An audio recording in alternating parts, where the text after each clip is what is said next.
मित्रांनो, जगाच्या राजकारणात काही युद्ध अशी असतात जे फक्त दोन देशांमध्ये मर्यादित राहत नाहीत. त्याचा परिणाम संपूर्ण जगावर होतो. आज आपण ज्या संघर्षाबद्दल बोलणार आहोत तो आहे अमेरिका आणि इराण यांच्यामधला. हा संघर्ष फक्त बॉम्ब आणि मिसाईलचा नाही, तर हा आहे अहंकार, सत्ता, तेल आणि जागतिक राजकारणाचा खेळ. मित्रांनो, आज जगात जर एखाद्या युद्धानं सगळ्यांना घाबरवलं असेल तर ते म्हणजे मिडल ईस्ट मधील तणाव. कारण जर हे युद्ध कधी थांबणार हा सगळ्या जगासमोरचा प्रश्न आहे. या युद्धाचा परिणाम पेट्रोलच्या किमतीपासून आपल्या भारताच्या अर्थव्यवस्थेपर्यंत जाऊ शकतो. पण प्रश्न असा आहे, अमेरिका आणि इराण यांचं भांडण नेमकं सुरू कसं झालं? मित्रांनो, हे कालचं भांडण नाही, याची सुरुवात जवळपास 45 वर्षांपूर्वी झाली. मित्रांनो, 1979 मध्ये इराणमध्ये एक मोठी क्रांती झाली. त्याआधी इराणवर राज्य करत होता शाह मोहम्मद रजा पहलवी. हा राजा अमेरिकेचा खूप जवळचा मित्र होता, पण इराणच्या लोकांना वाटत होतं हा राजा देश अमेरिकेच्या हातात देतोय. आणि मग इराणमध्ये मोठं आंदोलन उभं राहिलं. त्या आंदोलनाचं नेतृत्व करत होते आयतोल्ला खोमेनी. आणि मित्रांनो, जे घडलं ते इतिहासात लिहिलं गेलं. इराणमध्ये राजशाही संपली आणि तिथे निर्माण झाली इस्लामिक रिपब्लिक ऑफ इराण. आणि याच दिवसापासून अमेरिका आणि इराण यांचं नातं कायमचं बिघडलं. या क्रांतीनंतर एक मोठी घटना घडली. इराणमधील आंदोलनकर्त्यांनी अमेरिकेचा दूतावास ताब्यात घेतला. 52 अमेरिकन नागरिकांना 444 दिवस ओलीस ठेवलं.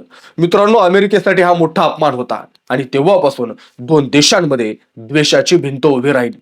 मित्रांनो, मिडल ईस्ट हा फक्त वाळवंट नाही, इथं आहे जगातला सगळ्यात मोठा तेल साठा. आणि जिथं तेल असतं तिथं मोठ्या देशांची नजर असते. अमेरिकेला वाटत होतं जर इराण मजबूत झाला तर तो मिडल ईस्ट मध्ये सत्ता मिळवेल आणि म्हणूनच इराणवर अनेक आर्थिक निर्बंध लादले गेले. मित्रांनो, 2000 नंतर आणखी एक मोठा मुद्दा समोर आला. इराणनं सांगितलं तो न्यूक्लिअर प्रोग्राम शांततेसाठी करत आहे. पण अमेरिका आणि युरोप म्हणाले इराण अणुबॉम्ब बनवते. आणि मग सुरू झालं जगातला सगळ्यात मोठा राजकीय संघर्ष. 2015 मध्ये एक मोठा करार झाला, त्याला म्हणतात इराण न्यूक्लिअर डील. या करारानुसार इराणनं अणु कार्यक्रम मर्यादित ठेवायचा आणि बदल्यात त्यांच्यावरचे आर्थिक निर्बंध कमी होणार होते. सगळ्यांना वाटलं आता संघर्ष संपेल, पण मित्रांनो, कथा इथं संपत नाही. 2018 मध्ये अमेरिकेचे राष्ट्राध्यक्ष होते डोनाल्ड ट्रम्प.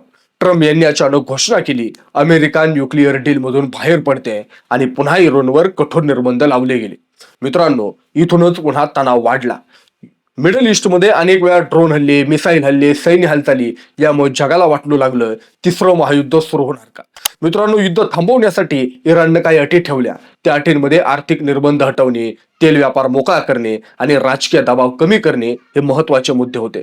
पण अमेरिका म्हणते इराणनी आधी आपला अणु कार्यक्रम थांबवावा.